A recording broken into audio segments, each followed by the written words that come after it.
selamat pagi, selamat datang di bacaan hari ini, hari Sabtu tanggal 27 November tahun 2021. Selamat datang di bacaan harian, bacaan umum untuk semua zodiak, ambil hanya jika resonate. Silakan lihat description box di bawah video ini untuk rangkuman bacaan hari ini.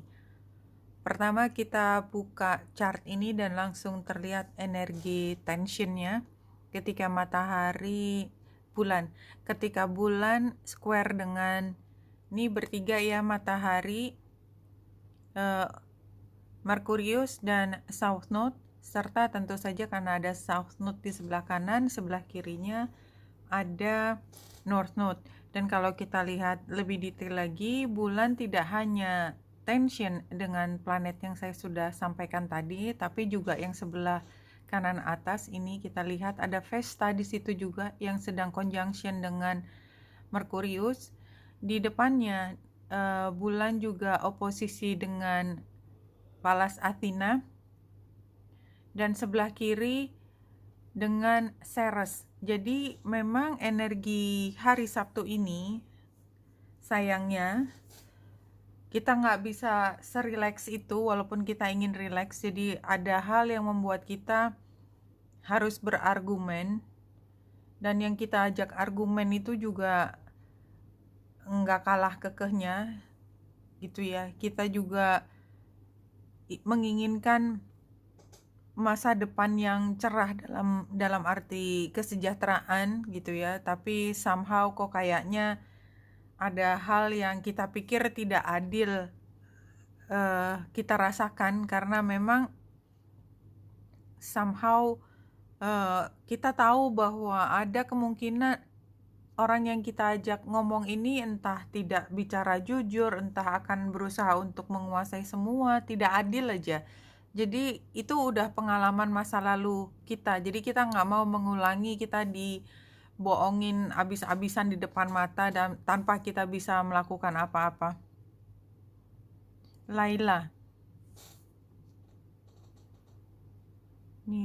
ini juga energinya tension ya, banyak tulisannya, tapi kalau dibaca secara singkat, jadi memang kita jangan terlalu terperangkap dengan argumen. Kayaknya kalau dengan argumen kita bisa kalah atau nggak sampai mana-mana. Either way, kita pakai hati dan jangan takut kalau orang yang berargumen itu somehow menekan kita, mengancam kita. Jangan takut. Bahkan kalau ancamannya itu turn away from the self and tear down the house. Bahkan kalau ancamannya itu seolah-olah kita akan kehilangan semuanya. Jangan takut. Karena itu ketakutan kita akan digunakan dia sebagai senjata dan dia akan menang.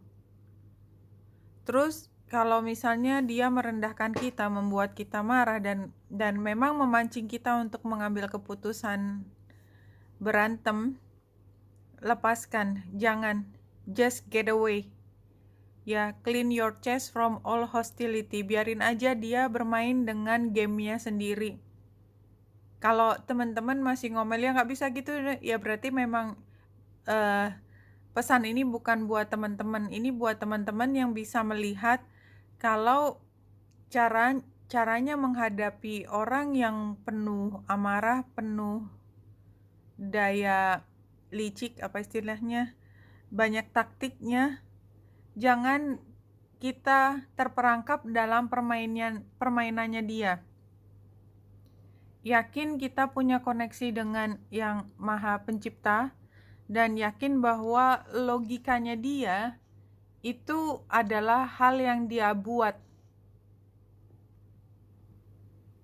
Iya, dan kalau kita menjalaninya dengan penuh cinta, penuh cinta tuh artinya kita tahu dari awal dia itu mancing gitu ya, dan kita nggak terima, sebenarnya nggak bisa menerima itu sebagai tekanan lagi.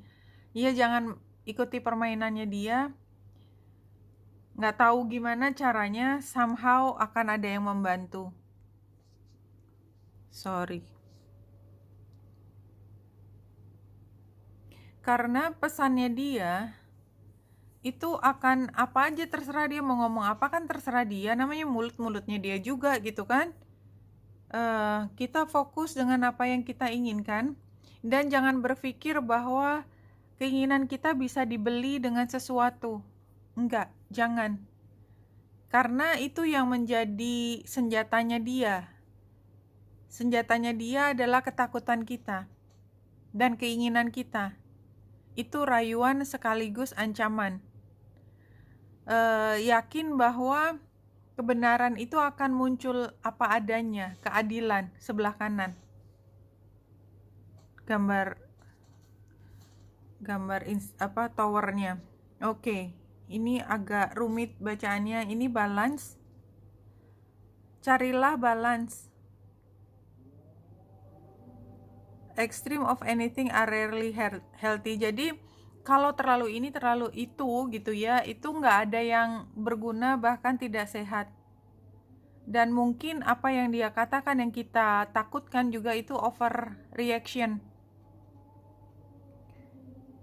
Dan ground yourself and allow your strength to rise from there. Jadi kita ground, kita pastikan yang kita inginkan ini titik, nggak ada negosiasi.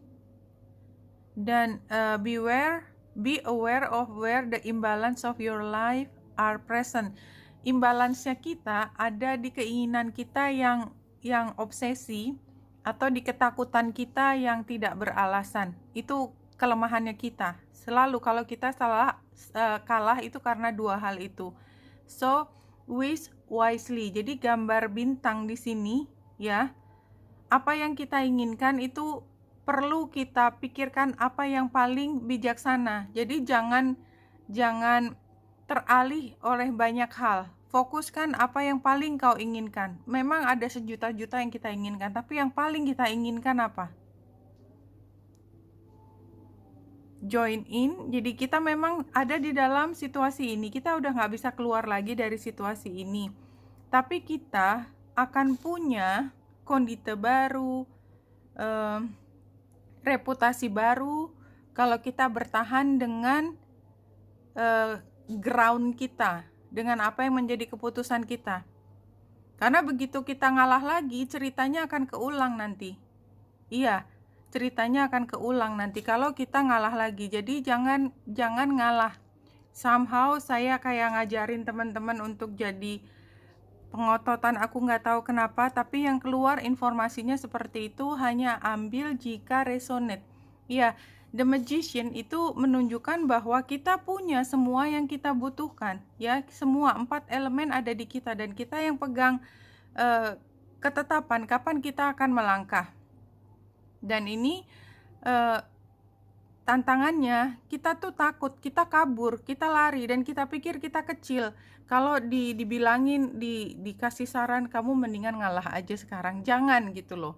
Itu termasuk tantangan. Iya, page of one, jangan ngomong, jangan negosiasi lagi.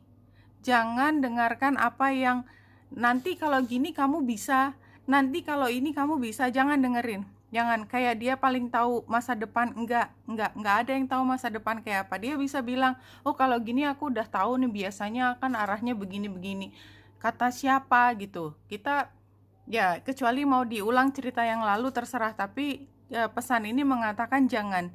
When a loved one dies, he or she is not only consciously reunited with his or her spirit, but is also reunited with that part of you, your spirit, who has never left the higher realms. Jadi kalau mungkin pertentangannya itu ada sosok yang sudah mendahului kita, yang tadinya bisa menjadi penengah atau bisa mendukung kita, itu nggak ada. Atau sebaliknya, orang yang tadinya sangat menghambat kita itu udah nggak ada lagi. Nah, yang menghambat kita begitu udah nggak ada lagi, dia masuk ke dunia spirit, dia ambisinya udah nggak sama ketika dia masih hidup. Somehow ini akan membuka semua kesempatan semesta untuk menjadikannya balance. Yang paling penting konsepnya di sini adalah balance. Kalau memang kita di sisi yang tidak balance, ya apa boleh buat gitu ya. Tapi apa boleh buat, memang kita harus lepaskan. Tadi balance ada di mana ya? Di sini. Iya. Jadi semua prinsipnya balance. Kalau kita berada di posisi yang benar dan ada tekanan untuk membuat kita jadi di track yang salah, ini kita diingatkan untuk benar. Kalau kita di posisi yang menekan, mengupayakan atau memanipulasi semua supaya tidak balance lagi, for your information, yang punya balance itu yang maha balance. Jadi ya terima aja apapun konsekuensinya, dan kekuatan dari yang tadinya kita pikir udah kita ambil itu sebenarnya somehow bisa masuk ke dalam ruang kosong tersebut. Oke, mudah-mudahan paham apa yang saya maksud. Oke, Wenita Indrasari sini, semoga membantu. Salam hati dan cahaya.